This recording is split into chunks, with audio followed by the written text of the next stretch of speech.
الحمد للہ وکفی وسلام علی عبادہ الذین اصطفی اما بعد۔ سیدنا عثمان غنی رضی اللہ تعالی عنہ قریش میں سے تھے اور نبی علیہ الصلوۃ والسلام سے ان کی رشتہ داری 5ویں پشت میں جا کر مل جاتی ہے۔ ویسے جو ان کی نانی تھیں وہ حضرت عبداللہ رضی اللہ تعالی عنہ، حضرت عبداللہ جو تھے نبی علیہ السلام کے والد گرامی، ان کی جڑواں بہن تھیں، یعنی آپ کے دادا عبد المطلب کے ہاں 2 بچے ایک وقت میں پیدا ہوئے، بھائی اور بہن۔ بھائی کا نام عبداللہ رکھا گیا اور جو بہن تھی وہ عثمان غنی لانو کی نانی بنی۔ جب سیدنا صدیق اکبر لانو ایمان لے آئے تو انہوں نے عثمان غنی لانو کو دعوت دی اور عثمان غنی لانو دار ارقم سے پہلے آ کر مسلمان ہو گئے۔ اس وقت دار ارقم کی محفلیں ابھی شروع نہیں ہوئی تھیں، تو گویا عثمان غنی لانو سابقین اولین میں سے ہیں، جو ابتدا میں لوگ مسلمان ہوئے ان میں سے وہ شامل ہیں۔ معاشرے کے بڑے معزز انسان تھے اور اللہ نے ان کی تجارت میں بہت برکت رکھی تھی، تو بہت مالدار تھے۔ ہر بندہ ان کو ایک کامیاب بزنس مین کی حیثیت سے دیکھتا تھا۔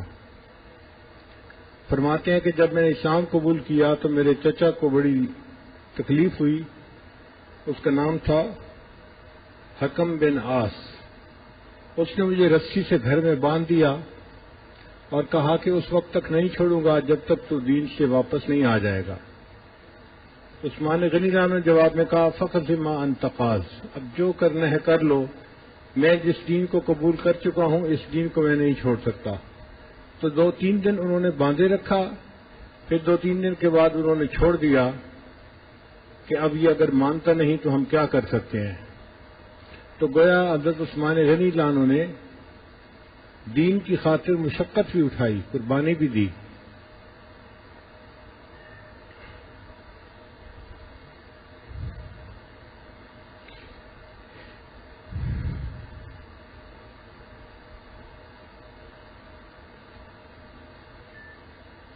حضرت عثمان غنی رضی اللہ تعالیٰ عنہ 10 مبشرہ میں سے تھے۔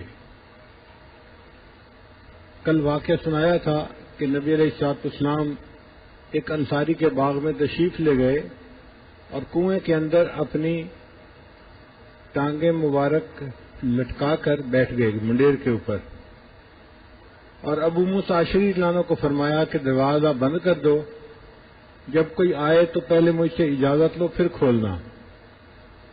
تو پہلے ابو بکر صدیق لانو آئے، اجازت دی گئی اور خوشخبری دی گئی کہ ان کو بتا دو کہ یہ جنتی ہیں۔ حضرت ابو بکر صدیق لانو آئے اور وہ نبی علیہ الصلوۃ والسلام کے ساتھ آ کر بیٹھ گئے، پاؤں لٹکا کے، جیسے کرسی پہ انسان پاؤں لٹکا کے بیٹھتا ہے، تو کنویں کے اندر پاؤں لٹکا کے اس طرح ساتھ ہی بیٹھ گئے۔ پھر حضرت عمر رضی اللہ تعالیٰ عنہ آئے، ان کو بھی جنت کی بشارت ملی، دروازہ کھلا، وہ بھی آ کر نبی علیہ الصلوۃ والسلام کے بائیں طرف بالکل ساتھ آ کر بیٹھ گئے۔ پھر حضرت عثمان غنی رضی اللہ تعالیٰ عنہ تشریف لائے، ان کے لیے بھی دروازہ کھلا، جنت کی بشارت ملی۔ اب وہ تشریف لائے تو بیٹھنے کی جگہ نہیں تھی، چونکہ نبی علیہ السلام کے دائیں بائیں دونوں جگہوں پر حضرات بیٹھ چکے تھے۔ تو حضرت عثمان غنی لانو نبی علیہ السلام کے بالکل سامنے آ کر وہ بھی اسی طرح پاؤں لٹکا کر بیٹھ گئے۔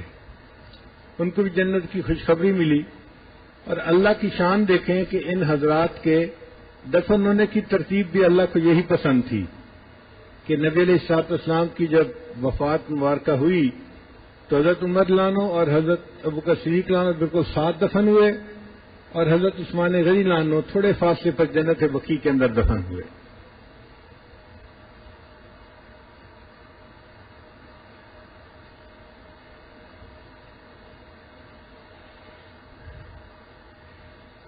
سیدہ صدیقہ رضی اللہ تعالیٰ نے فرماتی ہیں کہ نبی علیہ السلام کی طبیعت ناساز تھی، تو آپ صلی اللہ علیہ وسلم میرے حجرے میں لیٹے ہوئے تھے۔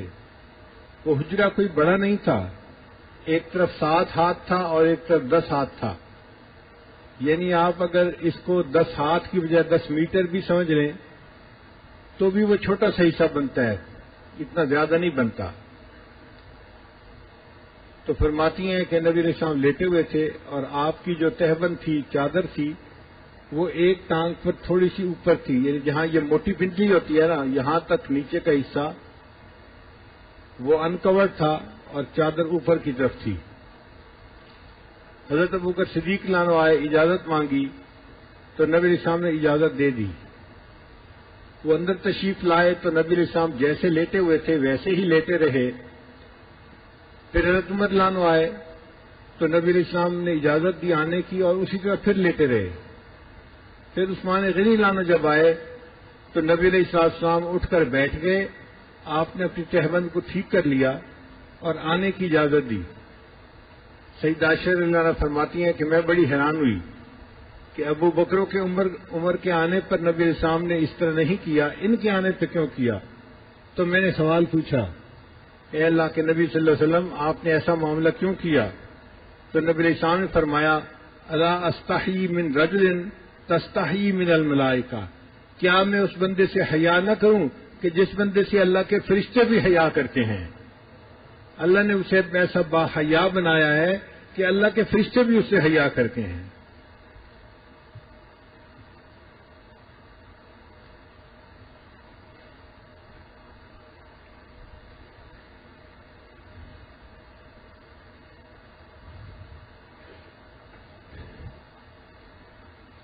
نبی علیہ السلام نے اپنی صاحبزادی سیدہ رقیہ رضی اللہ تعالی عنہا کا نکاح حضرت عثمان غنی عنہ کے ساتھ کر دیا۔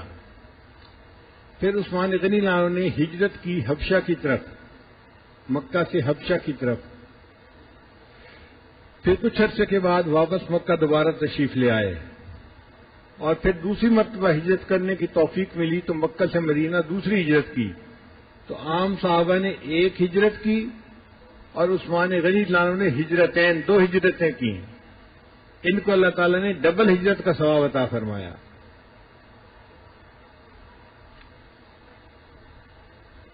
مدینہ طیبہ پہنچے، وہاں پر زندگی گزارنے لگے اور وہاں بھی تجارت ہی شروع کر دی، تو اللہ تعالیٰ نے ان کے رزق میں اور برکت عطا فرما دی۔ اسامہ بن زید فرماتے ہیں کہ میں چھوٹا بچہ تھا تو نبی علیہ السلام کے گھر میں کوئی کھانا بنا تو آپ صلی اللہ علیہ وسلم نے وہ کھانا مجھے دے کر بھیجا کہ جاؤ میری بیٹی رقیہ کے گھر دے کے آؤ۔ میں چونکہ چھوٹا بچہ تھا، جیسے 2-3 سال کا بچہ ہوتا ہے، وہ فرماتے ہیں میں وہ کھانا لے کر گیا تو میں نے دیکھا کہ حضرت عثمان غنی رضی اللہ تعالیٰ عنہ اور ان کی اہلیہ سیدہ رقیہ رضی اللہ تعالیٰ عنہ وہ ایک ہی چارپائی کے اوپر بیٹھے ہوئے تھے۔ فرماتے ہیں کہ میں نے وہ کھانا ان کو دیا اور پھر واپس آ گیا تو نبی علیہ السلام کو میں نے بتایا کہ اللہ کے حبیب صاحب میں کھانا پہنچا آیا ہوں۔ تو نبی علیہ السلام نے مجھ سے سوال پوچھا کہ بتاؤ تم نے کبھی اتنا خوبصورت جوڑا دیکھا ہے؟ تو فرماتے ہیں کہ نبی علیہ السلام کے فرمانے کے بعد میں نے تصور میں جو سوچا تو میں حیران ہو رہا تھا کہ واقعی خاوند بیوی سے زیادہ خوبصورت تھا اور بیوی خاوند سے زیادہ خوبصورت تھی۔ اتنا خوبصورت جوڑا میں نے زندگی میں کبھی نہیں دیکھا جتنا خوبصورت جوڑا یہ تھا۔ تو اللہ تعالیٰ نے ظاہری حسن بھی عطا فرمایا تھا اور حسن سیرت بھی عطا فرمایا تھا۔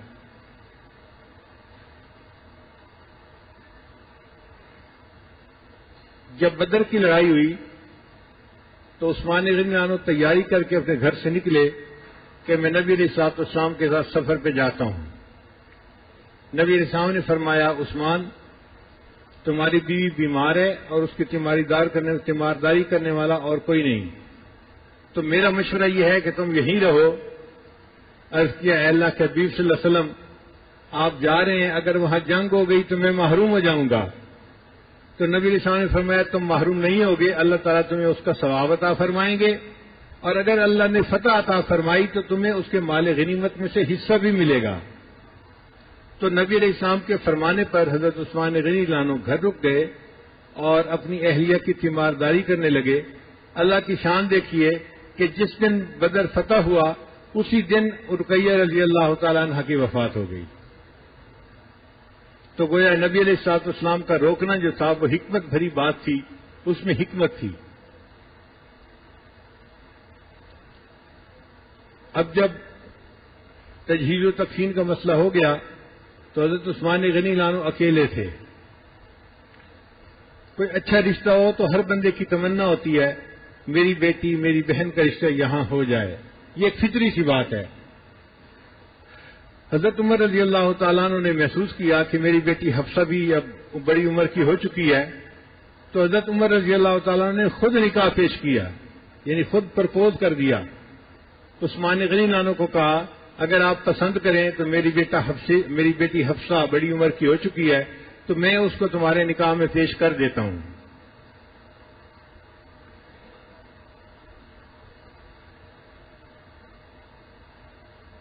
تو جب انہوں نے یہ فرمایا تو حضرت عثمان غنی لانو نے فرمایا کہ اچھا سانظر فی امری، میں اس معاملے میں سوچتا ہوں، یعنی ہاں نہیں کی، یہ کہا اچھا میں سوچتا ہوں اس بارے میں۔ حضرت عمر لانو نے مہینہ 2 مہینہ انتظار کیا، پھر اس کے بعد ان کی طبیعت کے اندر ایک غصہ ہوا کہ معاشرے میں میرا اتنا مقام ہے، میں نے اپنی بیٹی کا رشتہ خود پیش کیا، یہ عجیب آدمی ہے، ہاں نہ کرنی تھی تو کر دیتا، میں فارغ ہو جاتا، مجھے لٹکا دیا کہ بھئی اچھا میں سوچوں گا۔ تو حضرت عمر رضی اللہ تعالیٰ عنہ نبی اسلام کے پاس آئے، اے اللہ کے حبیب صلی اللہ علیہ وسلم دیکھیں عثمان نے میرے ساتھ کیا کیا، میں نے خود اپنی بیٹی کا رشتہ پیش کیا اور وہ کہنے لگے اچھا میں دیکھوں گا، اور مجھے آج تک جواب نہیں دیا۔ تو نبی علیہ السلام نے فرمایا اب عمر تو غصہ نہ کر، اللہ تعالیٰ عثمان کا رشتہ اس سے کروائے گا جو تیری بیٹی سے زیادہ بہتر عورت ہوگی، اور تیری بیٹی کا رشتہ اللہ اس بندے سے کروائے گا جو عثمان سے بہتر بندہ ہوگا۔ حضرت عمر اللہ نے فرماتے ہیں میں خاموش تو ہو گیا مگر مجھے بات سمجھ نہیں آ رہی تھی کہ ہوگا کیسے۔ کچھ دنوں کے بعد نبی علیہ الصلوۃ والسلام نے حضرت عثمان غنی لانو کو فرمایا کہ جبرائیل میرے پاس آئے تھے اور انہوں نے میری بیٹی ام کلثوم کو تمہارے نکاح میں پیش کر دیا ہے، یعنی یہ اللہ کے فیصلے تھے، اللہ نے فیصلہ فرما دیا، اور نبی علیہ السلام نے اپنی دوسری صاحبزادی ام کلثوم کا نکاح حضرت عثمان غنی لانو کے ساتھ کر دیا۔ فرماتے ہیں جب عثمان غنی کا نکاح دوسرا نکاح ہو گیا تو یہ بات تو مجھے سمجھ آ گئی کہ واقعی نبی علیہ السلام کی صاحبزادی میری بیٹی سے افضل تھی، اللہ نے عثمان کا نکاح میری بیٹی سے افضل عورت کے ساتھ کروا دیا۔ لیکن مجھے یہ سمجھ نہیں آ رہی تھی کہ نبی علیہ السلام نے یہ کیوں فرمایا کہ اللہ تعالیٰ تمہاری بیٹی کا نکاح ایسے بندے سے کروائیں گے جو عثمان سے بہتر ہوگا۔ فرماتے ہیں مجھے عثمان سے بہتر رشتہ معاشرے میں نظر نہیں آ رہا تھا۔ کچھ دن گزرے تو اللہ کے محبوب صلی اللہ علیہ وسلم نے ان کی بیٹی حفصہ رضی اللہ عنہ سے خود نکاح فرما لیا۔ فرماتے ہیں تب مجھے سمجھ لگی کہ واقعی عثمان کی بجائے میری بیٹی کا نکاح اس سے ہوا جو عثمان سے بھی افضل تھا۔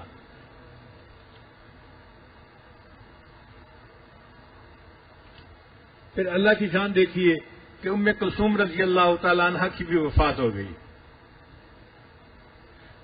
تو نبی علیہ الصلوۃ والسلام نے حضرت عثمان جانوں کو فرمایا لو ان لی 40 بنتن، اگر میری 40 بیٹیاں ہوتی لزوجتک واحدۃ بعد واحدہ، تو میں ایک کے بعد دوسری کا نکاح تمہارے ساتھ کرتا چلا جاتا، 40 بیٹیاں تمہارے نکاح میں پیش کر دیتا۔ اس سے اندازہ لگائیے کہ اللہ تعالیٰ نے حضرت عثمان غنی عنہ کو کیا مقام عطا فرمایا تھا۔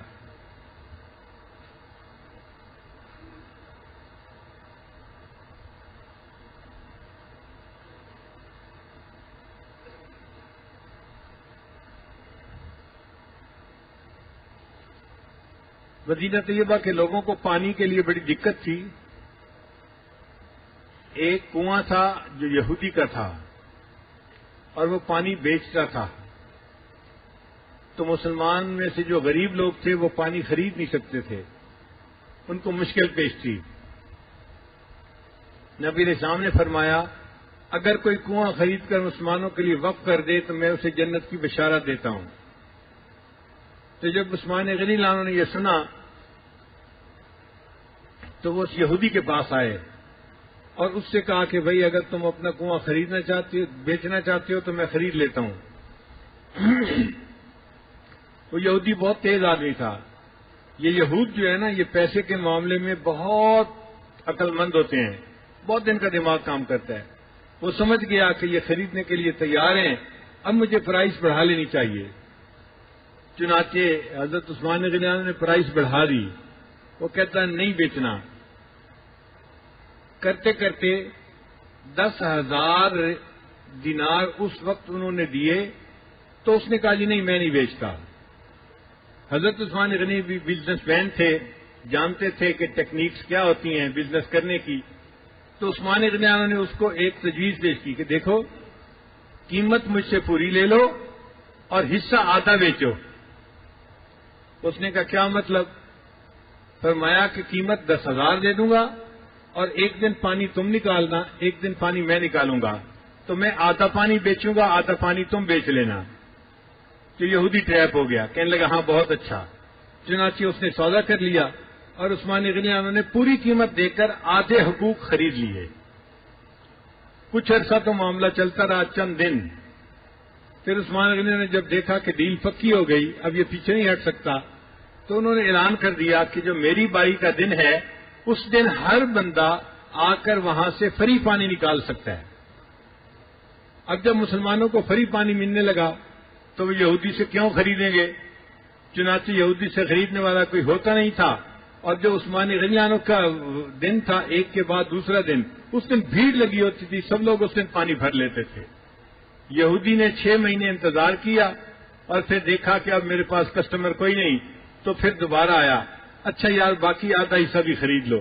تو عثمان غنی نے اس کو 10,000 دینار اور دے دیے اور 20,000 دینار میں بیر روما کے پورے حقوق خرید کر اس کو مسلمانوں کے لیے وقف کر دیا. جب نبی علیہ السلام کی خدمت میں حاضر ہوئے تو عرض کیا اے اللہ کے حبیب صلی اللہ علیہ وسلم، میں نے کنواں خرید کر مسلمانوں کے لیے وقف کر دیا ہے، کیا جنت کی بشارت ابھی بھی موجود ہے؟ تو نبی علیہ السلام نے فرمایا ہاں میں ذمہ داری لیتا ہوں، اللہ تعالیٰ کے سامنے قیامت کے دن اللہ تمہیں جنت عطا فرمائیں گے. آپ اندازہ لگائیے کہ زندگی میں حضرت عثمان غنی عنہ کو 11 مرتبہ نبی علیہ السلام کی مبارک زبان سے جنت کی بشارت ملی. ایک دفعہ نہیں ملی، 2 دفعہ نہیں ملی، 3 دفعہ نہیں ملی، زندگی میں 11 مرتبہ نبی علیہ السلام نے فرمایا اللہ تجھے جنت عطا فرمائیں گے.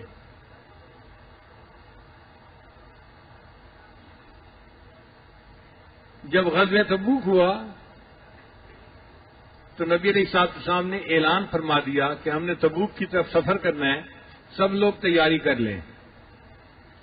عام دستور یہ تھا کہ نبی علیہ السلام جب غزوہ کے لیے تشریف لے جاتے تھے تو باتیں کرنا شروع کرتے تھے مشرق کی اور پھر تشریف لے جاتے تھے مغرب کو، تاکہ دشمن کو پتہ نہ چلے، بات لیک نہ ہو کہ جانا کہاں ہے. یہ ایک جنگی چال ہوتی ہے، طریقہ ہوتا ہے. ورنہ اگر بتا دیا جائے کہ ہمارا یہ ارادہ ہے تو دشمن راستے میں کسی جگہ لشکر کے اوپر حملہ کرنے کی پلاننگ کر سکتا ہے. تو نبی علیہ السلام باتیں پوچھتے تھے ایک طرف کی اور سفر پہ تشریف لے جاتے تھے دوسری طرف، پتہ ہی نہیں چلتا تھا کہاں جانا ہے. یہ پہلا موقع تھا کہ نبی علیہ السلام نے واضح طور پر بتا دیا. آپ کو خبر ملی تھی کہ روم کا بادشاہ اپنے لشکر کو لے کے مدینہ پر حملہ کرنے کے لیے آ رہا ہے. اب یہ روم کا جو بادشاہ تھا نا، یہ اس وقت کی بڑی حکومت تھی. جیسے سپر پاور ہوتی ہے نا، آج کے دور میں رشیا اور امریکہ کو سپر پاور کہا جاتا ہے. اس زمانے میں فارس اور روم یہ 2 سپر پاور تھی پوری دنیا کی. تو روم کا حملہ کرنا کوئی چھوٹی سی بات نہیں تھی. اور پھر ان کی ہمت دیکھو کہ بات چلی کہ وہ آ کر مدینہ پہ حملہ کرے گا. تو نبی علیہ الصلوۃ والسلام نے ارادہ فرما لیا کہ بجائے اس کے کہ وہ فوج کو لے کر آئے اور مدینہ پہ حملہ کرے، ہم نکل کے جائیں گے اور روم کے اوپر حملہ کریں گے اور اس کے ملک میں اس سے جنگ کریں گے. ہم بیٹل فیلڈ اس کے ملک کو بنائیں گے. چنانچہ آپ نے صحابہ میں اعلان فرما دیا کہ تیاری کرو. گرمی کا موسم بھی بہت تھا اور مسلمانوں کے پاس غربت کی وجہ سے سامان بھی زیادہ نہیں تھا. منافقین اس موقع پہ ایک طرف ہو گئے. وہ کہنے لگے لا تنفروا فی الحر، کہ گرمی بہت زیادہ ہے اور اس گرمی کے موسم میں سفر اور بھی مشکل ہے، لہذا ہم سفر پہ نہیں جا سکتے. اللہ نے ان کو جواب دے دیا قل نار جہنم اشد حرا، کہہ دیجئے کہ جہنم کی آگ اس سے بھی زیادہ گرم ہے۔ اور دوسرا مسئلہ عجیب بنا کہ مسلمانوں کے پاس ہتھیار نہیں تھے، تو خالی ہاتھ تو کوئی نہیں جنگ کر سکتا، تو نبی علیہ السلام نے باقاعدہ اعلان فرمایا کہ جو امیر حضرات ہیں وہ جہاد کے لیے چندہ دیں، مال دیں، تاکہ جو غریب لوگ ہیں وہ بھی اس کے لیے تیاری کر سکیں۔ حضرت عثمان غنی رضی اللہ عنہ نے 100 اونٹ بھرے ہوئے سامان کے ساتھ، لدے ہوئے سامان کے ساتھ دینے کا ارادہ کیا، تو نبی علیہ السلام نے فرمایا بہت اچھا، مگر عثمان غنی رضی اللہ عنہ تو بہت اچھا نہیں سننا چاہتے تھے، وہ تو چہرے پہ خوشی کے آثار دیکھنا چاہتے تھے کہ میرے آقا کے چہرے پر مجھے خوشی نظر آئے، مگر اللہ کے حبیب نے فرما دیا بہت اچھا۔ عثمان غنی رضی اللہ عنہ نے فرمایا اے اللہ کے حبیب میں 200 اونٹ لدے ہوئے سامان کے ساتھ دوں گا، تو نبی علیہ السلام نے فرمایا بہت اچھا۔ عثمان غنی رضی اللہ عنہ نے کہا اے اللہ کے حبیب صلی اللہ علیہ وسلم میں 300 اونٹ سامان کے ساتھ لدے ہوئے جہاد کے لیے پیش کروں گا۔ اللہ کے حبیب صلی اللہ علیہ وسلم نے سنا تو آپ کا چہرہ کھل گیا، خوشی کے آثار ظاہر ہو گئے۔ 300 اونٹ سامان کے ساتھ لدے ہوئے بہت بڑا مال تھا جو جہاد کے لیے پیش کیا گیا تھا۔ تو نبی علیہ السلام ایک جگہ بڑے خوش بیٹھے ہوئے تھے، عثمان غنی رضی اللہ عنہ نے سرپرائز دیا، یہ اپنے پاس 10,000 دینار لے کر آئے، ایک تھیلی کے اندر تھے اور لا کر نبی علیہ السلام کی گود میں ڈال دیے۔ اے اللہ کے حبیب صلی اللہ علیہ وسلم 300 اونٹ سامان کے ساتھ لدے ہوئے الگ دوں گا، اور یہ 10,000 جو یہ اتنے جو یعنی دینار ہیں یہ اس کے علاوہ ہیں۔ تو نبی علیہ السلام ان دینار کو ہاتھ میں لے رہے تھے اور خوشی سے اظہار فرما رہے تھے، چنانچہ اللہ کے حبیب صلی اللہ علیہ وسلم نے فرمایا ما ضر عثمان ما عمل بعد اليوم، آج کے دن کے بعد عثمان جو بھی کرے گا اس کا اس کو نقصان نہیں ہوگا، اللہ اس کو جنت عطا فرما دیں گے۔ تو دیکھیے نبی علیہ السلام کی زبان مبارک سے بار بار ان کو جنت کی بشارتیں مل رہی ہیں۔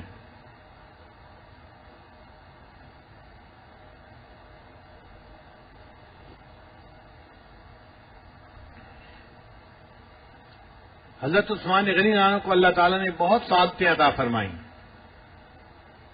ان میں سے ایک سعادت یہ تھی کہ نبی علیہ الصلوۃ والسلام اپنے صحابہ کو لے کر عمرے کی نیت سے مدینہ سے مکہ کی طرف تشریف لے گئے۔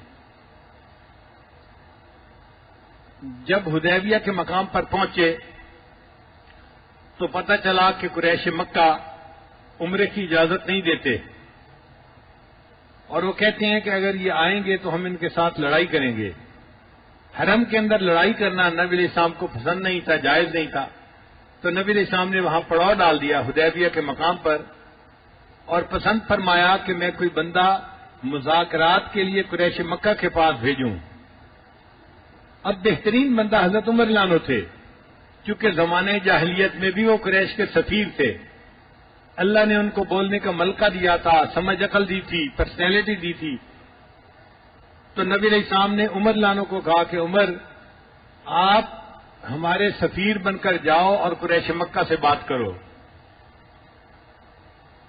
انہوں نے عرض کیا اے اللہ کے حبیب صلی اللہ علیہ وسلم آپ جانتے ہیں میں نے بدر میں مشورہ دیا تھا کہ جتنے قیدی ہیں سب اپنے اپنے رشتہ دار کے سپرد کر دیے جائیں، اور رشتہ دار ان کو قتل کر دے، سب کو قتل کر دیا جائے، اور قریش مکہ کو میری اس بات کا پتہ ہے، میں اگر نمائندہ بن کر جاؤں گا تو قریش مکہ مجھے زندہ نہیں چھوڑیں گے، اور اس کے علاوہ بھی میں نے ان کو کئی مقام پہ کہا تھا کہ تمہارے اندر جرأت ہے تو تم نکلو میرے ساتھ مقابلے کے لیے، آج میں اکیلا جاؤں گا اور ان کا شہر ہے تو وہ اس شہر میں مجھے زندہ نہیں چھوڑیں گے۔ نبی صاحب نے فرمایا پھر کیا کیا جائے؟ عرض کیا اے اللہ کے نبی صلی اللہ علیہ وسلم میرے ذہن میں ایک مشورہ ہے، اگر اجازت ہو تو میں مشورہ دے دوں؟ نبی صاحب نے فرمایا ہاں دے دو۔ تو عرض کیا اے اللہ کے نبی صلی اللہ علیہ وسلم آپ عثمان غنی کو بھیجیں، یہ بہترین سفیر بن کر جائیں گے۔ نبی صاحب نے پوچھا وہ کیسے؟ اے اللہ کے حبیب میں انہیں جانتا ہوں، یہ بزنس مین تھے اور ان کا مکہ کے جتنے رؤساء ہیں سب کے ساتھ احسان کا معاملہ ہے، کسی کو انہوں نے قرض دیا، کسی کی مدد کی، کسی کا تعاون کیا، کسی کو مشکل میں نکالا، کوئی بندہ ایسا نظر نہیں آتا جس کے ساتھ انہوں نے بھلا نہ کیا ہو، ہر بندہ ان کا احسان مند ہے۔ جب یہ جائیں گے تو قریش مکہ ان کے ساتھ بدتمیزی نہیں کر سکیں گے۔ تو نبی علیہ السلام نے اس مشورے کو پسند کیا اور عثمان غنی لانو کو سفیر نبوت بنا کر مکہ والوں کے پاس بھیجا۔ عثمان غنی لانو مکہ والوں کے پاس گئے، وہاں جا کر ان لوگوں سے بات چیت کی، ان کو کہا کہ ہم عمرہ کرنا چاہتے ہیں۔ قریش مکہ نے کہا کہ یہ تو ہو ہی نہیں سکتا، ہماری اجازت کے بغیر آپ لوگ عمرہ کر سکیں، آپ اس سال واپس چلے جائیں، اگلے سال آئیں، ہم آپ کو اگلے سال اجازت دیں گے۔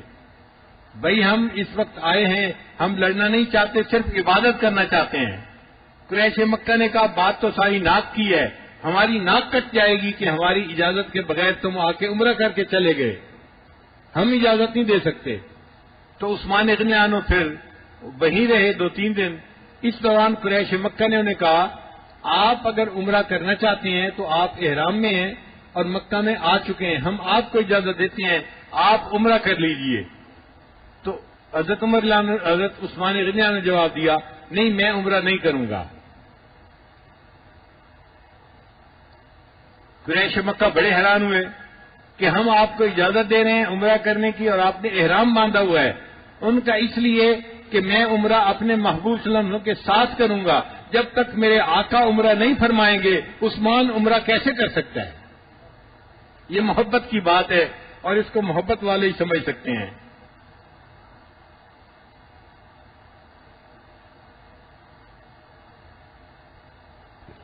جب تک انسان کے اندر یہ عشق نہ ہو اس کو یہ راز سمجھ میں نہیں آتے۔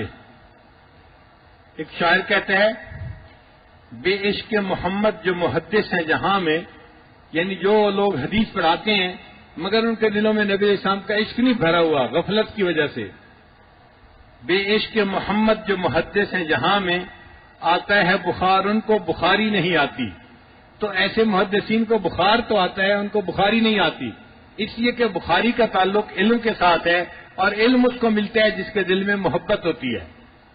تو یہ محبت اللہ نے عثمان غنی عنہ کو عطا فرما دی تھی، چنانچہ عثمان غنی عنہ نے انکار کر دیا۔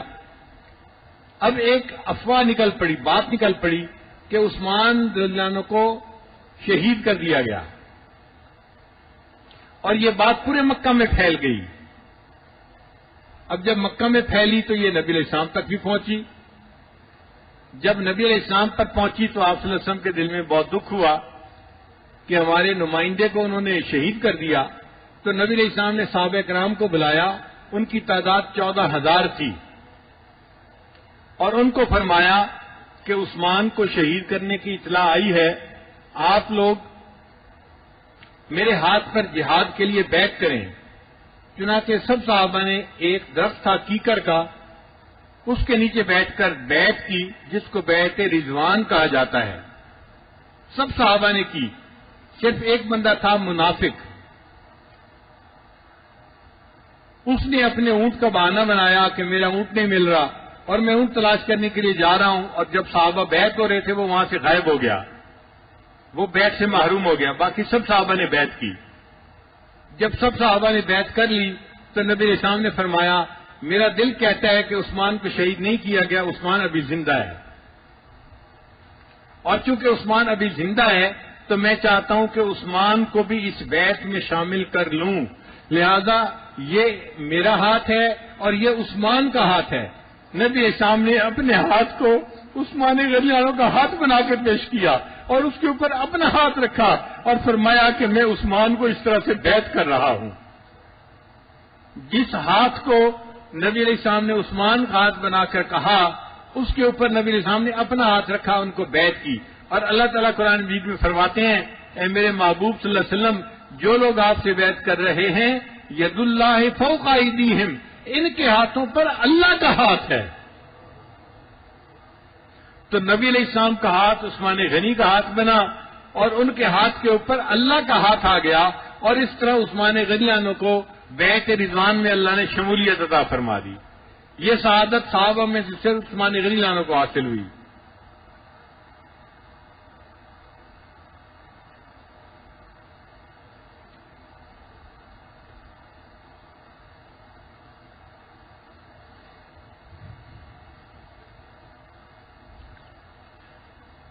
جب نبی علیہ الصلوۃ والسلام نے اپنی چھوٹی شہزادی سیدہ فاطمہ الزہرا خاتون جنت رضی اللہ تعالی عنہا کو حضرت علی عنہ کے ساتھ منسلک کیا تو حضرت علی عنہ فرماتے ہیں کہ میں ایک دیوار کے سائے میں بیٹھا تھا اور بڑا پریشان تھا کہ میں غریب ہوں، میرے پاس پیسہ نہیں، میں کیسے رخصتی کرواؤں گا، کیسے مہر ادا کروں گا اور کیسے شادی ہوگی۔ فرماتے ہیں اس غم زدہ بیٹھنے کی حالت میں عثمان رضی اللہ عنہ ملے، انہوں نے مجھ سے پوچھا علی اتنا پریشان کیوں بیٹھے ہو؟ فرماتے ہیں کہ میں نے انہیں بتایا کہ نبی علیہ السلام نے اپنی صاحبزادی کو نکاح کے لیے پیش کیا ہے، مگر میرے پاس وسائل نہیں ہے کہ میں رخصتی کا انتظام کر سکوں۔ عثمان رضی اللہ عنہ نے فرمایا علی پریشان مت ہو، تمہاری پوری شادی کا خرچہ میں اٹھاؤں گا۔ چنانچہ عثمان رضی اللہ عنہ نے خرچہ کیا اور خاتون جنت کی شادی طے ہو گئی۔ اللہ نے عثمان رضی اللہ عنہ کو بڑی سعادتوں سے نوازا۔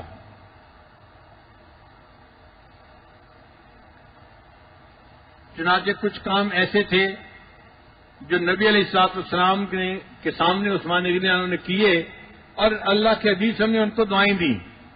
ان میں سے ایک کام یہ تھا کہ عید کا دن ہے، سیدہ عائشہ صدیقہ رضی اللہ عنہا نے نبی علیہ السلام سے عرض کیا اے اللہ کے حبیب صلی اللہ علیہ وسلم کچھ مجھے دیجیے کہ میں منگاؤں اور آج کے دن کچھ پکاؤں، مدینہ کی بیوائیں آئیں گی، یتیم آئیں گے ہمارے گھر، عید کا دن ہے تو ہم ان کو پہلے کھانا پیش کیا کرتے ہیں، تو میں آج بھی کھانا تیار کر لوں۔ تو نبی علیہ السلام نے فرمایا کہ آج میرے پاس تو کچھ نہیں کہ میں تمہیں دوں، اور اتنے میں عید کا وقت ہو گیا تھا۔ تو نبی علیہ السلام عید کی نماز کے لیے تشریف لے گئے۔ جب عید کی نماز پڑھا کر واپس گھر تشریف لائے تو دیکھا کہ کھانا بن رہا ہے اور مدینہ کی بیوہ عورتیں بھی آ کے کھانا لے جا رہی ہیں۔ تو نبی علیہ السلام نے عائشہ صدیقہ عنہا سے پوچھا کہ عائشہ یہ کھانا کیسے پک رہا ہے؟ عرض کیا ہے اللہ کے نبی صلی اللہ علیہ وسلم جب آپ عید کے لیے تشریف لے گئے تو حضرت عثمان رضی اللہ عنہ ایک اونٹ لے کے آئے جو سامان سے لدا ہوا تھا اور انہوں نے آپ کے گھر والوں کے لیے ہدیہ پیش کر دیا عید کے دن، اور اس سے ہم نے یہ کھانا بنایا ہے اور مدینہ کی بیواؤں کو بھی ہم کھانا تقسیم کر رہے ہیں۔ نبی علیہ السلام نے فرمایا یا رحمان سہل الحساب علی عثمان، اے رحمان قیامت کے عثمان کے حساب کو آسان فرما دینا۔ یعنی نبی علیہ السلام کے دل سے دعائیں نکلتی تھی سیدنا عثمان رضی اللہ عنہ کے لیے، اللہ تعالیٰ نے ان کو ایسی شان عطا فرمائی تھی۔ چنانچہ حضرت عمر رضی اللہ عنہ کے بعد سیدنا عثمان رضی اللہ عنہ خلیفہ راشد بنے۔ یہ جو خلافہ راشدہ کی ترتیب ہے یہ نبی علیہ الصلوۃ والسلام کے بتائے ہوئے طریقے کے مطابق ہے۔ دیکھیے نبی علیہ السلام نے ارشاد فرمایا خیر القرون کرنی، خیر امتی کرنی ثم الذین یلونہم ثم الذین، یہ جو کرنی کا لفظ ہے نا اس میں ترتیب خلافت موجود ہے۔ کرنی کے لفظ کا ہر حرف جو ہے وہ خلیفہ کے نام کا آخری حرف بنتا ہے۔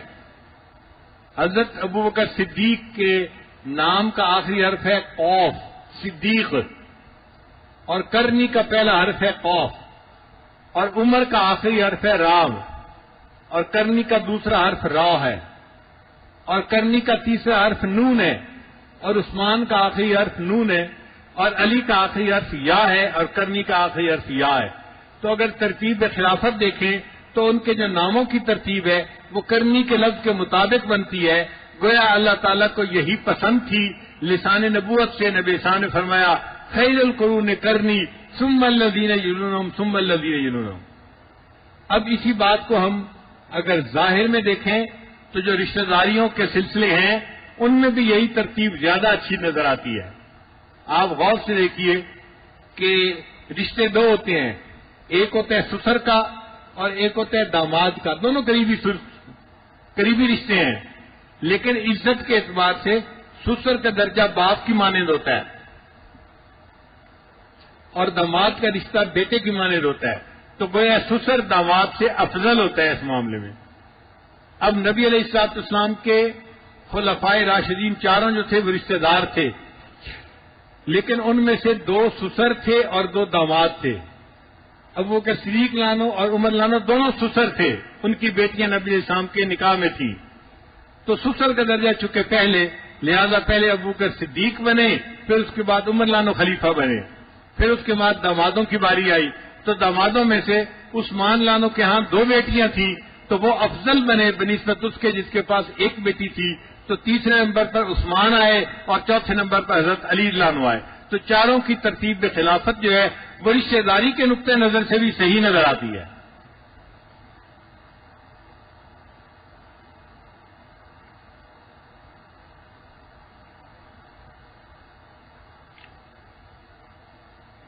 حضرت عمر رضی اللہ تعالیٰ عنہ نے اپنی وفات سے پہلے ایک شورا بنا دی تھی چند صحابہ کی کہ یہ بدری صحابہ ہیں اور عظیم ہیں اور ان میں عشرہ مبشرہ ہیں.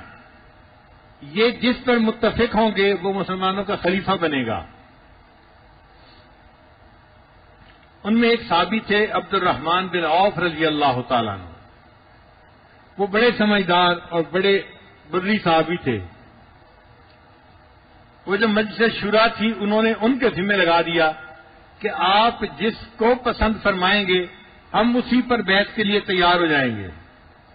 تو انہوں نے شورا کے ہر بندے سے مشورہ کیا اور پوچھا کہ بتاؤ کس کو تجویز کیا جائے خلیفہ کے لیے. سب نے اپنی رائے دی. پھر وہ فرماتے ہیں کہ میں نے سب بدری صحابہ سے مشورہ کیا. پھر فرماتے ہیں کہ اس کے بعد جو اور بزرگ علماء صحابہ تھے میں ان سے بھی فردن سب سے مشورہ کیا.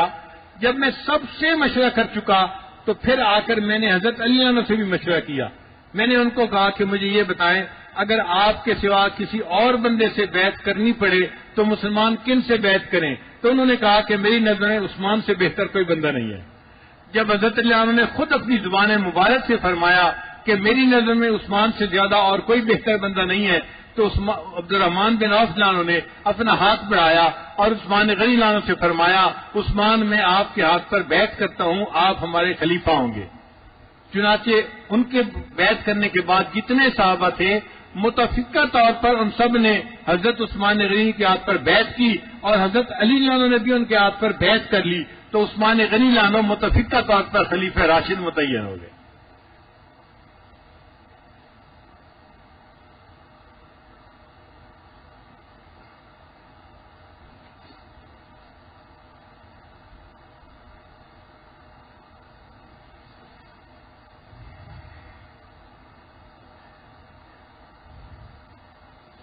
حضرت عثمان غنی عنہ کے زمانے میں دو کام بہت عجیب ہوئے.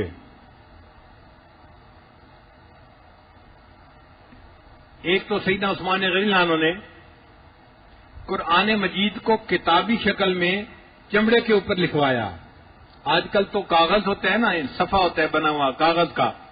اس زمانے میں کاغذ ایجاد نہیں ہوا تھا تو چمڑے کے اوپر کھود کے لکھا جاتا تھا. انہوں نے چمڑے کے صفحے بنوائے اور اس کے اوپر کھود کر آیات لکھوائیں. یہ قرآن مجید کی آیات پہلے مختلف پارچات کے اوپر تھیں جن کو حضرت ابوبکر صدیق عنہ نے ام المومنین حفصہ رضی اللہ عنہ کے پاس جمع کروا دیا تھا. اب عثمان غنی عنہ نے ایک سٹیپ اور آگے لیا. ان سب کو اکٹھا کروا کر ایک کتابی شکل میں ان کو جو ہے لکھوایا اور باقاعدہ اس کی جلد بنوائی اور ایک کتاب بن گئی. تو 7 کتابیں بنوائیں. اس زمانے میں اسلام کے 7 صوبے تھے. ہر صوبے کے اندر ایک کتاب بھجوائی اور ان کو فرمایا کہ تم اس کے اوپر سب کو اکٹھا کر دو. چنانچہ عثمان غنی عنہ ناشر القرآن بن گئے. حضرت ابوبکر صدیق عنہ جامع القرآن بنے اور حضرت عثمان غنی عنہ کیا بنے؟ انہوں نے قرآن مجید کو نشر کیا پوری دنیا کے اندر.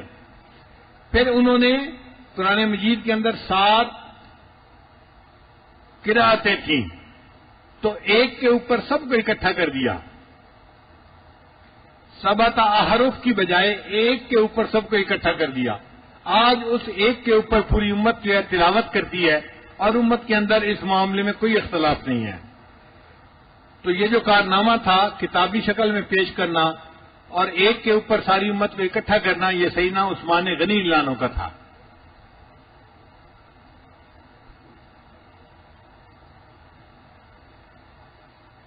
اور دوسرا ان کے دور خلافت میں یہ ایک اللہ کی طرف سے کام ہوا کہ دین اسلام کو بہت فتوحات ہوئی.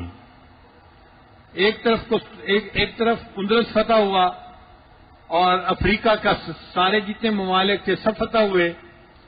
اور دوسری طرف رشیا کی جو ریاستیں تھیں، قزاقستان، ازبکستان، ترکمانستان، یہ ساری فتح ہوئی، حتیٰ کہ مسلمان رشیا سے آگے بڑھتے بڑھتے چائنا تک جا پہنچے۔ 44 لاکھ مربع میل تک اسلام پھیل گیا۔ اللہ نے ان کے دور میں اسلام کو اتنی وسعت عطا فرما دی۔ اور یہ جو رشیا میں پھیلا تھا دین، یہ حضرت عباس لانو کے بیٹے تھے، عبداللہ ابن عباس کے بھائی، ان کا نام تھا قسم ابن عباس۔ وہ نبی علیہ السلام سے بہت مشابہت رکھتے تھے۔ نبی علیہ السلام نے فرمایا کہ اشبہ الناس بی خلقا و خلقا، کہ مجھ سے مشابہت رکھنے والا ظاہری چہرے کے اعتبار سے اور اخلاق کے اعتبار سے وہ قسم ابن عباس ہے۔ ان کو اللہ تعالیٰ نے توفیق دی اور انہوں نے سمرقند و بخارا کو فتح کیا اور سمرقند کے اندر شہید ہوئے اور وہ مدفون ہیں آج بھی۔ اور ایک حضرت عثمان غنی عنہ کے اپنے بیٹے تھے، ان کا نام تھا سعید ابن عثمان ابن عفان رضی اللہ تعالیٰ عنہ۔ وہ بھی ایک لشکر کے امیر تھے، ان کو بھی اللہ نے فتوحات دی اور انہوں نے بھی رشیا کا بہت سارا علاقہ فتح کیا، اور ان کی بھی جو تدفین تھی وہ سمرقند میں ہوئی، ان کا مزار بھی سمرقند کے اندر ہے۔ ان دو ہستیوں کی وجہ سے اللہ نے پورے رشیا کے ان علاقوں میں دین اسلام کو پھیلا دیا، حتیٰ کہ یہ چائنا تک بھی جا پہنچے۔ تو اتنے علاقے میں دین کو پھیلانے کا یہ جو اعزاز تھا، یہ اللہ نے حضرت عثمان غنی لانو کو عطا فرمایا۔ مال غنیمت اتنا آ گیا تھا کہ بیت المال کے اندر سماتا نہیں تھا، اللہ نے مسلمانوں کے دل بدل کے رکھ دیے تھے۔ چنانچہ عثمان غنی عنہ نے محسوس کیا کہ مسجد نبی چھوٹی ہو گئی ہے، اب اس کو بڑا کرنے کی ضرورت ہے، چونکہ دین پھیل گیا اور مسلمانوں کی تعداد بڑھ گئی۔ چنانچہ انہوں نے اپنا پیسہ لگا کر مسجد نبی کی توسیع فرمائی۔ یہ بھی سعادت اللہ نے ان کو دی۔ پہلی سعادت ملی تھی ابوبکر صدیق لانو کو، انہوں نے 2 یتیموں کا گھر خرید کر مسجد کے لیے پیش کیا تھا، جس پر نبی علیہ السلام نے مسجد بنا دی تھی۔ اور دوسری سعادت ملی عثمان غنی لانو کو، انہوں نے اپنے زمانے میں مزید جگہ خرید کر مسجد نبی کو اور وسیع کر دیا تھا۔ مسجد نبی میں سب سے پہلے لوہے کا استعمال کنسٹرکشن میں حضرت عثمان غنی عنہ نے فرمایا تھا۔ پھر مسجد کے اندر محراب حضرت عثمان غنی عنہ نے بنوائی، کیونکہ حضرت عمر عنہ امامت فرماتے تھے اور ان کو نماز کی امامت کے دوران شہید کیا گیا، تو عثمان غنی عنہ نے سوچا کہ امام کے لیے لوگوں کی صفوں میں سے گزر کے آنا اس میں خطرہ ہے، تو ایک راستہ ایسا بنایا جائے کہ امام بغیر صفوں سے گزرے، سامنے سے آئے اور امامت کروائے۔ چنانچہ انہوں نے محراب بنایا اور محراب کے اندر سے باہر کی طرف راستہ بنایا۔ جیسے اب ہم محراب کے اندر سے مسجد سے باہر نکلنا چاہیں تو نکل سکتے ہیں، یہ جو محراب سے باہر کا راستہ ہے یہ عثمان غنی عنہ کا عمل تھا۔ پھر عثمان غنی عنہ نے جمعہ کے دن جو دوسری اذان ہے وہ عثمان غنی عنہ نے شروع کروائی۔ مسلمان زیادہ ہو گئے تھے اور ان کو بلانے میں دقت ہوتی تھی، تو عثمان غنی عنہ نے فرمایا کہ جب خطبہ ہونے لگے تو ایک دوسری اذان دے دی جائے۔ چنانچہ جو خطبہ میں ہم دوسری اذان دیتے ہیں یہ سیدنا عثمان غنی عنہ کی سنت ہے، جس کے اوپر آج ہم عمل کرتے ہیں۔ نبی علیہ السلام نے فرمایا علیکم بسنتی و سنت خلفاء الراشدین المہدیین، تمہارے اوپر لازم ہے میری سنت پر عمل کرو اور میرے خلفاء راشدین کی سنت پر عمل کرو۔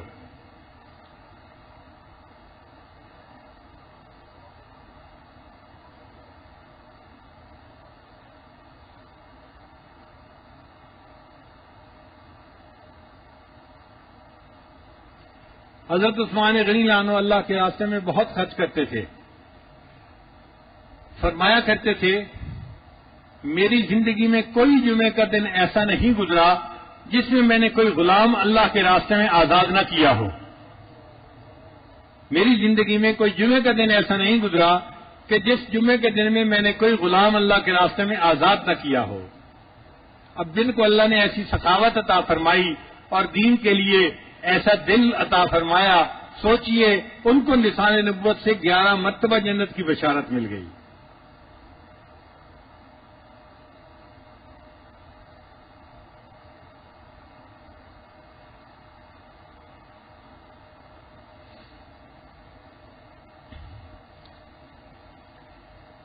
حضرت عثمان غنی عنہ نے 12 سال خلافت کی. اب اس 12 سالہ خلافت میں جو پہلے 6 سال تھے ان میں کوئی اختلاف نہیں آیا. وہ 6 سال اتنے فتوحات کے گزرے کہ ہر بندہ حیران تھا کہ اللہ نے اس خلیفہ کو کیا برکات دی ہیں کہ چاروں طرف دنیا میں اسلام پھیل رہا ہے. پھر اس کے بعد کچھ ایسے واقعات ہونے شروع ہو گئے کہ جس پر بعض لوگوں نے اعتراض کرنا شروع کر دیا. پھر ان میں سے ایک ایسا واقعہ پیش آ گیا جو ان کی شہادت کا سبب بنا. وہ واقعہ یہ تھا کہ ان کے ایک گورنر تھے عثمان غنی عنہ کے مصر میں، جو ذرا مزاج کے اور طبیعت کے تیز تھے. وہ لوگوں کے اوپر سختی کرتے تھے اور لوگوں کو یہ سختی مشکل میں ڈالتی تھی. چنانچہ انہوں نے عثمان غنی عنہ کو پیغام بھیجا کہ آپ برائے مہربانی گورنر کو بدل دیجیے. حضرت عثمان غنی عنہ نے اپنے دوسرے ساتھیوں سے مشورہ کیا کہ کس کو ان کی جگہ گورنر بنایا جائے. تو ان کو بتایا گیا کہ ابو بکر صدیق عنہ کے جو بڑے بیٹے ہیں محمد بن ابو بکر، ان سے بہتر بندہ اس وقت مدینے میں دوسرا نہیں ہے. چنانچہ عثمان غنی عنہ نے ان کو لیٹر لکھ کر دیا کہ اب آپ مصر جائیں اور یہ لیٹر اس گورنر کو دیں اور اس کو کہیں کہ وہ میرے پاس یہاں آ جائے مدینہ میں، اور اس کی جگہ آپ وہاں گورنر بن کر چارج سنبھال لیں. محمد بن ابو بکر سمجھدار تھے. انہوں نے سوچا میں اکیلا جاؤں گا تو پتہ نہیں میری بات پہ کوئی اعتماد کرے گا یا نہیں، تو میں مدینہ سے کچھ بڑے صحابہ کو ساتھ لے کے جاؤں. چنانچہ انہوں نے کچھ صحابہ کو دعوت دی اور ان کے ساتھ کئی سو صحابہ سفر پر چل پڑے. تو گویا یہ ایک چھوٹا سا گروپ تھا کئی سو صحابہ کا جو سفر پر روانہ ہوا. اللہ کی شان دیکھیے کہ راستے میں ایک جگہ انہوں نے پڑاؤ کیا تو پڑاؤ کے دوران ایک عجیب واقعہ پیش آیا کہ ایک صحابی نے ایک حبشی کو دیکھا جو اونٹ کے اوپر بڑی تیزی کے ساتھ جا رہا تھا.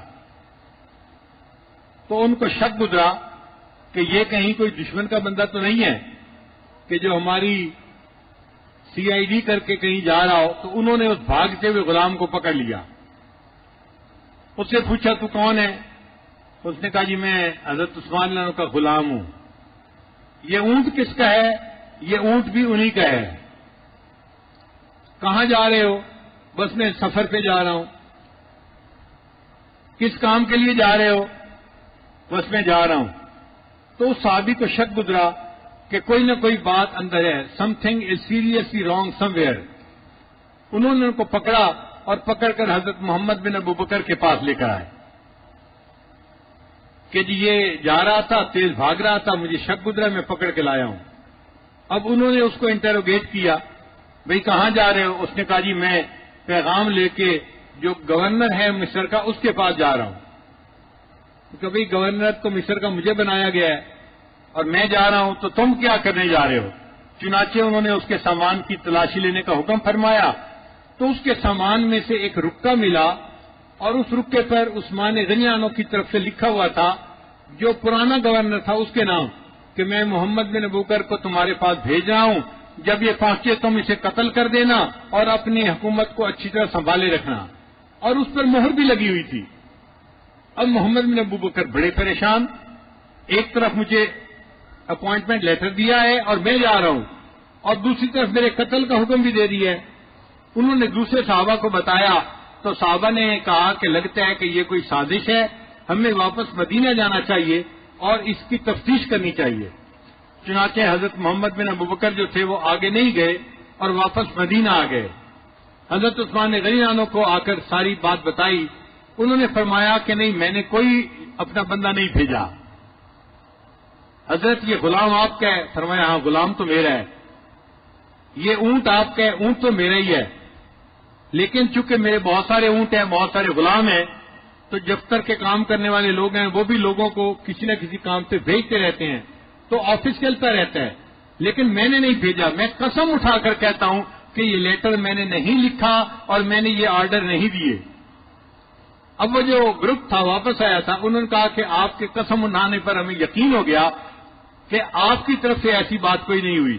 لگتا یہ ہے کہ آپ کے جو نیچے کام کرنے والے ہیں نا، ان میں کوئی بندہ ایسا ہے کہ جس نے سازش کی ہے اور وہ اس طرح محمد بن ابوبکر کو قتل کروانا چاہتا تھا اور فساد مچانا چاہتا تھا. لہذا ہمیں اختیار دیں کہ ہم آپ کے نیچے والے جو دفتر کے لوگ ہیں ان کا محاسبہ کریں اور ان میں سے پکڑیں. ایک آدمی اس وقت کام کرتا تھا جو عثمان غنی رانو کا رشتہ دار تھا، اس کا نام تھا مروان.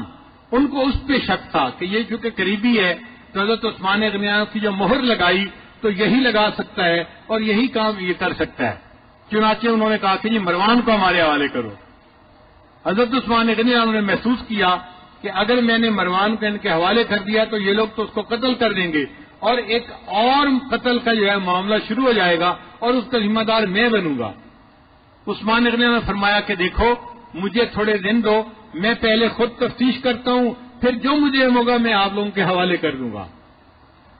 اب نزاع کا جو پوائنٹ تھا وہ یہ تھا، لوگ کہتے تھے کہ نہیں فلاں کو ہمارے حوالے کرو، اور حضرت فرماتے تھے کہ میں خلیفہ ہوں، مجھے موقع دینا چاہیے 10 دن، مہینہ، 2 مہینے، میں تفتیش کروں، جو تفتیش میں مجرم نکلے گا میں اس کو حوالے کروں گا. میں ایسے ہی کوئی بندہ کیسے حوالے کر دوں؟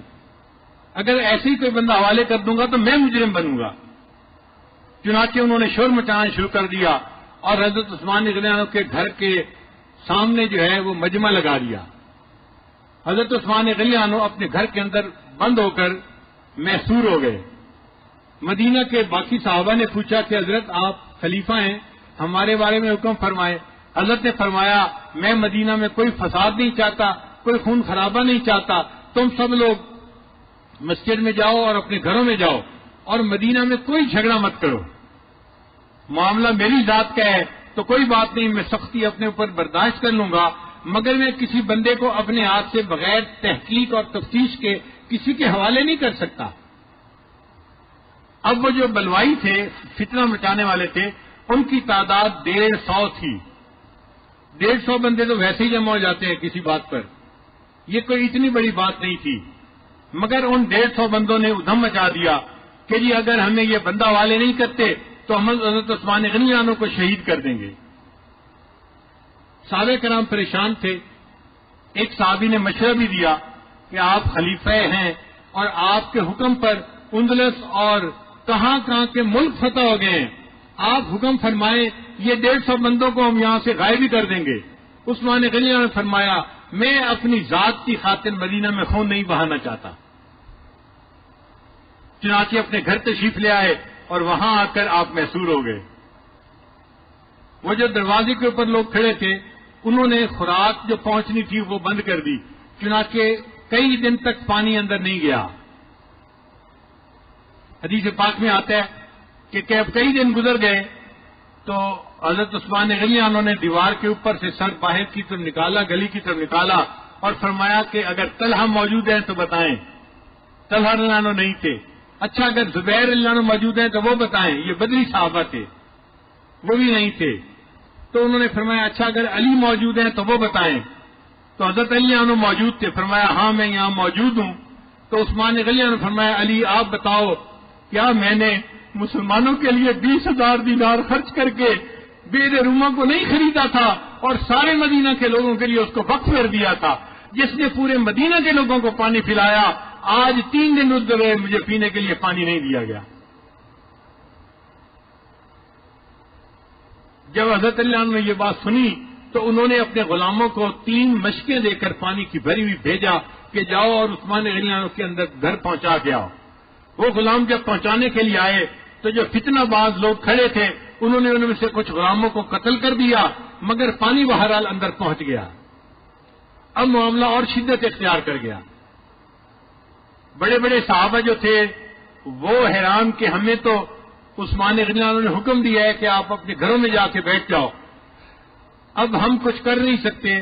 تو ہم کیا کرتے ہیں کہ اپنے بچوں کو یہاں حفاظت پہ کھڑا کر دیتے ہیں. چنانچہ حضرت علی رضی اللہ عنہ نے سیدنا حسن رضی اللہ عنہ اور سیدنا حسین رضی اللہ عنہ کو دروازے کے اوپر پہرے داری کے اوپر متعین کر دیا. حضرت زبیر رضی اللہ عنہ نے حضرت عبداللہ ابن زبیر کو دروازے کے اوپر متعین کر دیا. یہ سب نوجوان تھے، ینگ بلڈ تھا. انہوں نے کہا کہ ہم گھر کی حفاظت کریں گے اور کسی بلوائی کو گھر کے اندر داخل نہیں ہونے دیں گے۔ چنانچہ کئی دن ان لوگوں نے پہرا دیا اور کوئی بلوائی اندر داخل نہیں ہو سکا۔ اس دوران بلوائیوں نے ایک اور شرارت کی۔ انہوں نے سوچا کہ گھر کے دروازے سے ہمیں کوئی اندر جانے نہیں دے رہا، ہم کسی اور طرف سے داخل ہوں۔ چنانچہ ایک انصاری کا گھر قریب تھا، وہ پہلے اس انصاری کے گھر میں داخل ہوئے دیوار کے ذریعے سے، اور اس کی دیوار سے حضرت عثمان غنی اللہ عنہ کے گھر میں جو ہے گھس آئے۔ ان میں محمد بن ابوبکر صدیق اللہ عنہ بھی تھے اور 3 بندے اور بھی تھے۔ جب محمد بن ابوبکر صدیق اللہ عنہ آئے تو انہوں نے آ کے حضرت عثمان غنی کو پوچھا کہ آپ نے یہ کیا ہے کہ ایک طرف مجھے آپ نے گورنر بنایا اور دوسری طرف میرے قتل کرنے کا حکم دے دیا، یہ معاملہ کیا ہے؟ حضرت عثمان غنی نے پھر کہا کہ نہیں، میں نے ایسا نہیں کیا۔ تو محمد بن ابوبکر جو تھے وہ غصے میں تھے اور ان کی آواز ذرا اونچی تھی، تو انہوں نے جب اونچی آواز سے عثمان غنی سے بات کی تو عثمان غنی نے فرمایا، محمد سوچو اگر اس وقت تمہارے باپ ہوتے تو میرے ساتھ کیسا معاملہ کرتے؟ اس وقت اگر تمہارے باپ ابو بکر ہوتے تو میرے ساتھ کیسا معاملہ کرتے؟ تم میرے ساتھ کیا کر رہے ہو؟ یہ بات ایسی تھی کہ محمد بن ابوبکر صدیق جو تھے ان کے دل کے اوپر جا کر اتری اور وہ گھر چھوڑ کے چلے گئے، وہاں سے واپس چلے گئے۔ ان کے چلے جانے کے بعد جو باقی 3 بندے تھے وہ مدینہ کے نہیں تھے، وہ فسادی لوگ تھے، مصر کے لوگ تھے جو ساتھ جڑے ہوئے تھے اور وہ چاہتے تھے کہ کوئی ہلہ گلا کیا جائے۔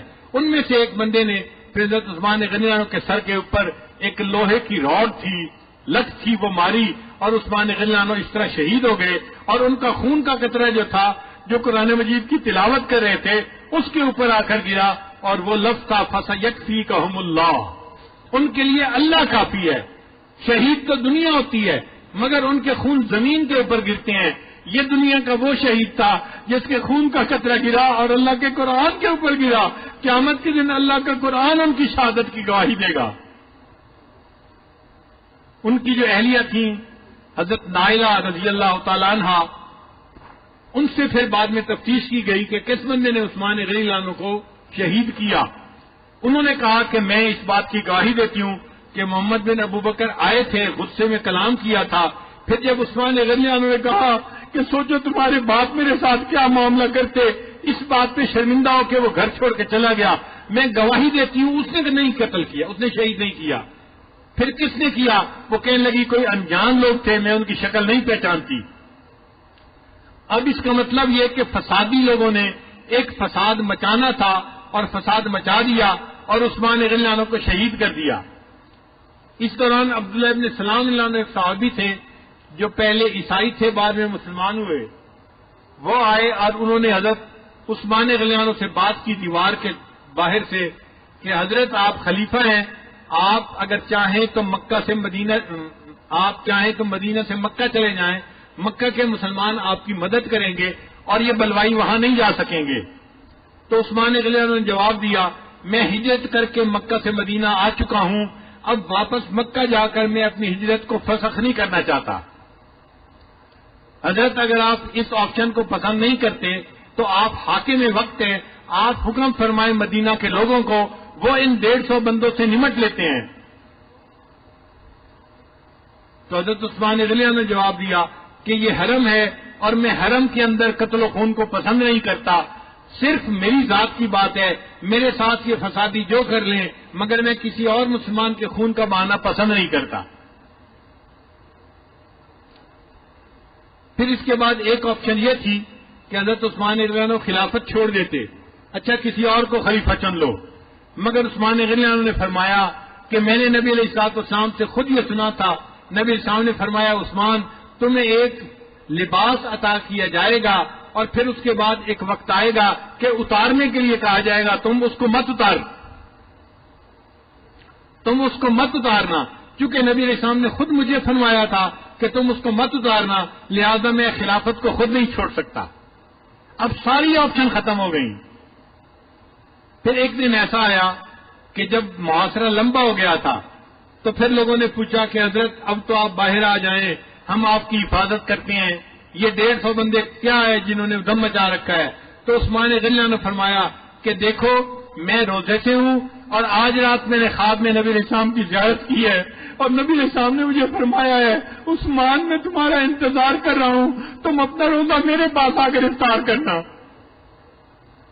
عثمان میں تمہارا انتظار کر رہا ہوں، تم اپنا روزہ میرے پاس آ کر افطار کرنا۔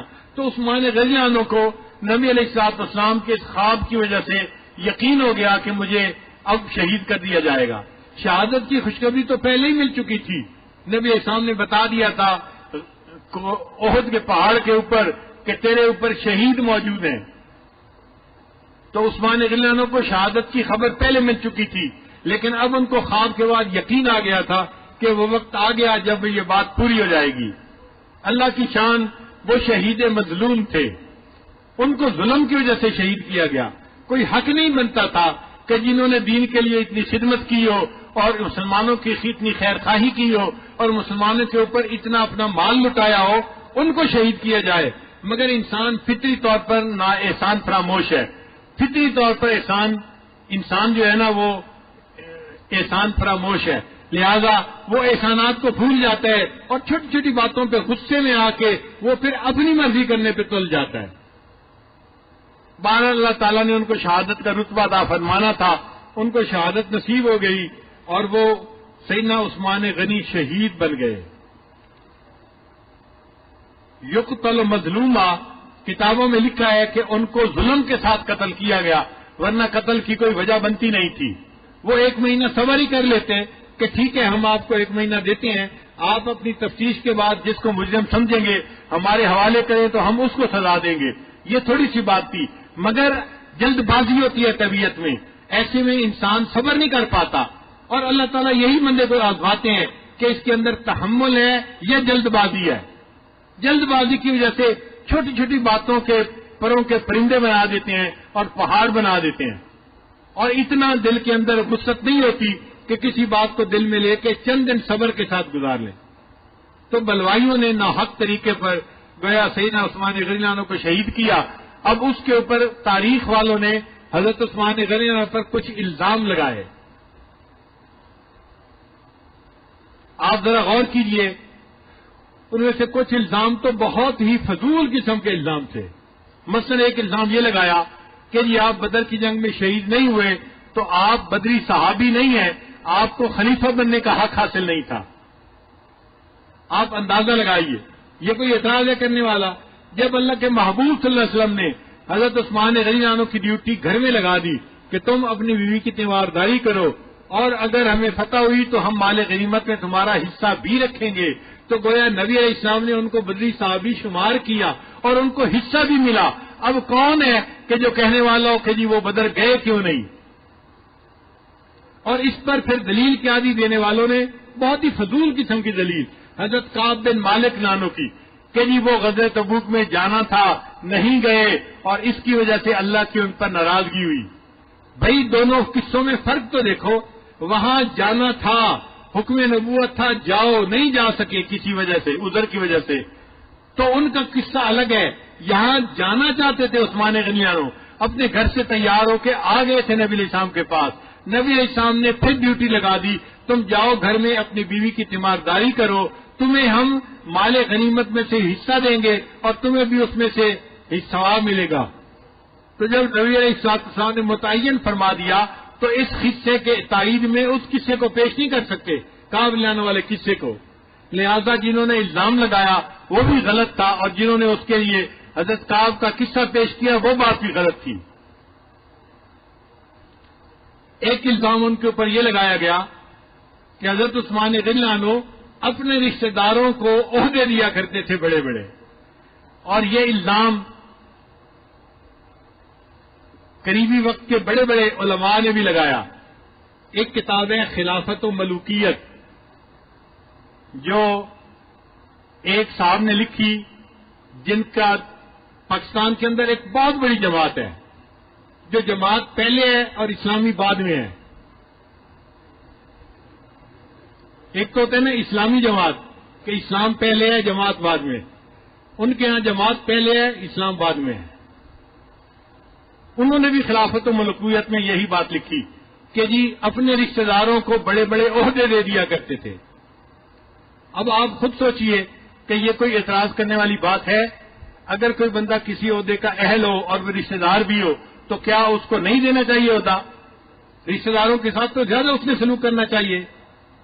پہلی بات تو یہ ہے، اور دوسری بات یہ سن لیجئے کہ عثمان غنی کے جتنے رشتہ دار گورنر تھے ان میں سے 2 یا 3 تھے جن کو عثمان غنی نے اپوائنٹمنٹ دی تھی، اور اس کے علاوہ جتنے باقی تھے وہ سارے کے سارے حضرت عمر غنی نے اپوائنٹ کیے تھے، اور حضرت عثمان غنی نے ان کو آگے چلنے دیا تھا، ان کو اتارا نہیں تھا، اتارنے کی کوئی وجہ ہی نہیں تھی۔ تو اگر حضرت عمر غنی کا انتخاب تھا اور وہ خلیفہ اور پہلے سے گورنر بنے ہوئے تھے اور اچھا کام کر رہے تھے تو عثمان غنی ان کو کیوں گورنر سے اتارتے؟ کوئی تک بنتی ہے؟ آپ ذرا خود سوچئے نا، اگر حضرت عمر غنی نے ان کے رشتہ داروں کو چنا کہ ان سے بہتر بندہ نہیں تھا گورنر کے لیے تو یہ حضرت عثمان غنی کا قصور ہے؟ اس میں تو ان کا کوئی قصور نہیں کہ ان کے اگر 30-32 یا جو بھی رشتہ دار تھے ان کو حضرت عمر غنی نے گورنر بنایا تھا، اور 2-3 وہ تھے جن کو حضرت عثمان غنی نے خود گورنر بنایا۔ تو اس سے بات نکال لی کہ جی اپنے رشتہ داروں کو وہ بڑے بڑے عہدے دے دیا کرتے تھے، اور پھر دوسرا الزام یہ لگایا کہ اپنے رشتہ داروں کو بڑی بڑی رقمیں ہدیے میں دے دیا کرتے تھے۔ بھئی بندہ ان سے پوچھے اگر بیت المال کا پیسہ ہدیے میں دیا ہے تو اعتراض کی گنجائش نکلتی ہے کہ خلیفہ وقت نے صحیح فیصلہ نہیں کیا، اگر ذاتی مال ہدیے میں دیا ہے تو تم اعتراض کرنے والے کون ہو؟ یہ کوئی اعتراض کی بات ہے کہ جی اپنے رشتہ داروں کو بڑی بڑی رقمیں ہدیے میں دے دیا کرتے تھے؟ اب یہ حضرت عثمان غنی پر اعتراض بنتا ہے، کتنا فضول قسم کا اعتراض ہے۔ اب ذرا قصہ بھی سن لیجئے کہ بڑی بڑی رقمیں ہدیہ دینے کا واقعہ کیا ہے۔ افریقہ کا ایک ملک تھا جو مسلمانوں نے فتح کیا، پھر وہاں سے آگے جب قدم بڑھایا تو پیچھے ایک بندہ تھا جس نے ملک میں پھر انتشار پھیلا دیا اور وہاں کے مسلمان پھر باغی ہو گئے، تو لشکر کو پھر لوٹ کے آنا پڑا اور پھر ان سے جنگ کرنی پڑی۔ 2-3 مرتبہ ایسا ہوا، مسلمان اس کو فتح کرتے اور پھر کسی کو نائب بنا کے آگے جاتے، جب آگے جاتے تو پیچھے پھر خلفشار ہو جاتا اور پیچھے پھر خانہ جنگی ہو جاتی اور لشکر کو پھر لوٹنا پڑتا۔ بار بار جب یہ ہوا تو حضرت عثمان غنی نے سوچا کہ مجھے اس کا کوئی مسئلہ حل کرنا چاہیے۔ چنانچہ ان کے ایک رشتہ دار تھے جو بڑے سمجھدار تھے اور بڑے معزز جو ہے وہ شخصیت تھے معاشرے کی، حضرت عثمان غنی نے ان کو وہاں کا گورنر بنا کر فوج کا سپہ سالار بنا کر بھیجا اور سپہ سالار کو کہا کہ آپ ان کو فوج کی کمان حوالے کر دیں، اور ان کو سمجھایا کہ اس فتنے کو اچھی طرح سے جو ہے وہ ڈیل کرو اور جو اس کی بنیاد ہے نا اس کو توڑو تاکہ یہ بار بار فتنہ سر نہ اٹھائے۔ وہ وہاں گئے اور گورنر بن گئے، یعنی وہاں کے امیر لشکر بن گئے۔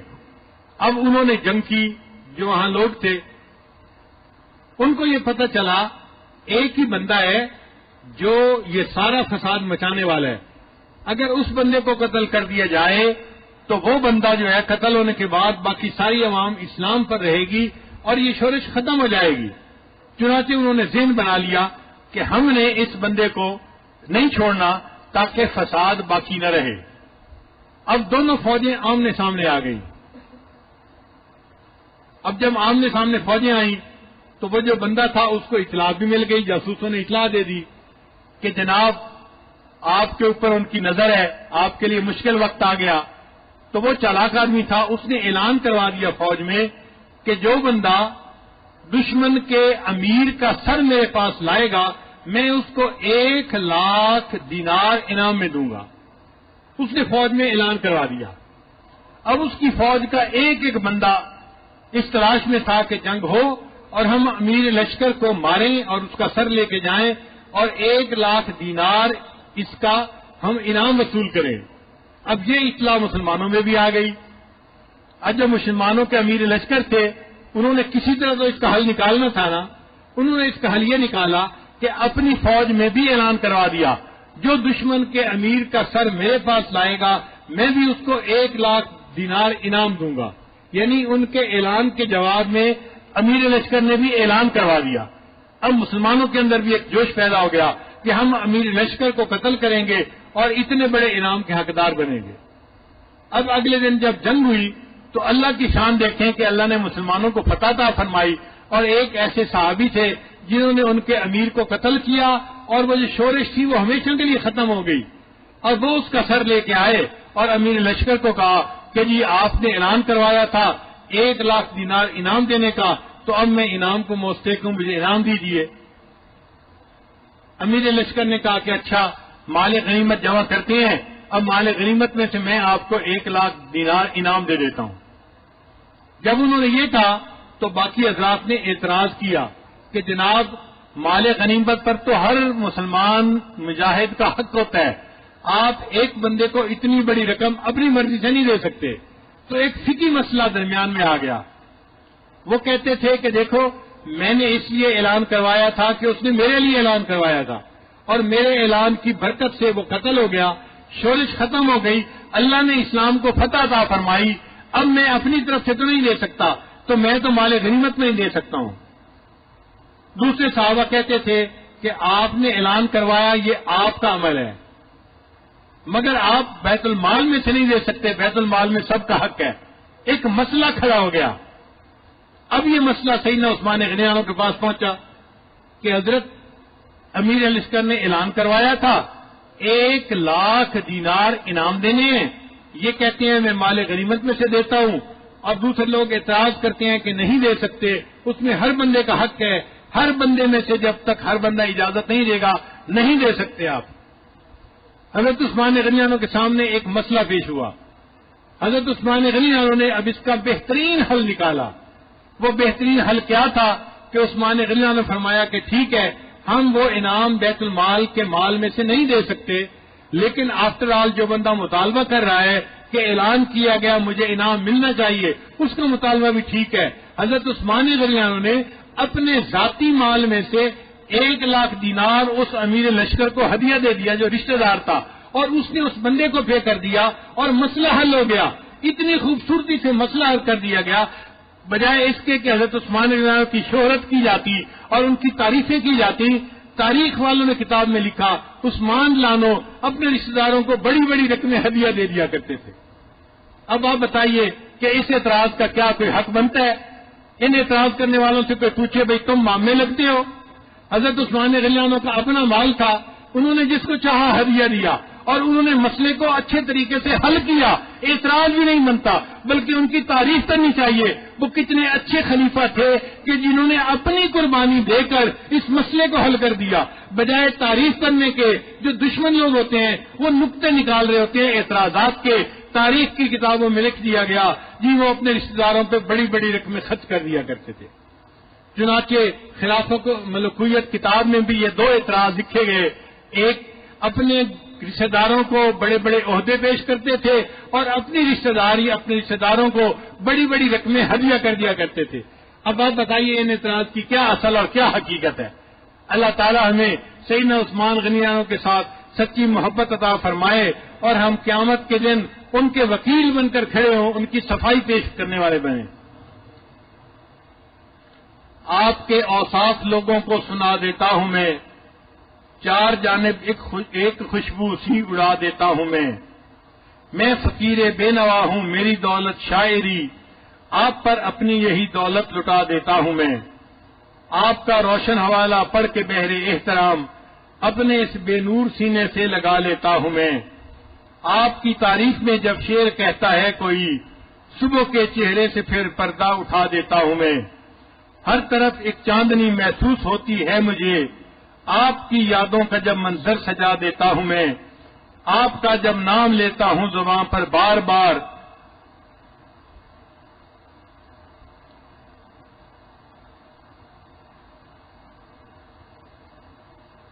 خود کو یوں خوشبو کی لہروں میں بہا دیتا ہوں میں۔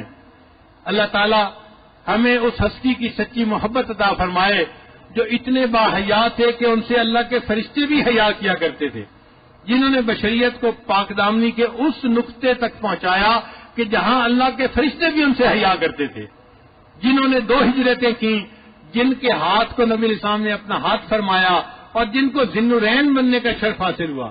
علماء نے لکھا ہے کہ تاریخ میں کوئی ایسا بندہ نہیں گزرا جس کو کسی نبی کی دوہری دامادی کا شرف حاصل ہوا. نبی کی ایک بیٹے تو نکاح میں آئی، جیسے حضرت شعیب علیہ السلام کی ایک بیٹی موسیٰ علیہ السلام کے نکاح میں آئی، لیکن کسی نبی کی دو بیٹیاں ایک ہی بندے کے نکاح میں آئی ہوں، یہ سعادت حضرت عثمان غنی لانوں کو اللہ نے عطا فرمائی. اللہ تعالیٰ ہمارے دلوں میں ان کی محبت کو اور زیادہ بڑھائے اور ہمیں قیامت کے دن ان کے قدموں میں جگہ عطا فرمائے. وآخر دعوانا ان الحمد للہ رب العالمین. تھوڑی دیر کے لیے مراقبہ کر لیجئے، سر پہ جھکا لیجئے، آنکھوں کو بند کر لیجئے. دنیا اور جو کچھ دنیا میں ہے اس سے ہٹ کٹ کے اللہ کی یاد میں ڈوب جائیے.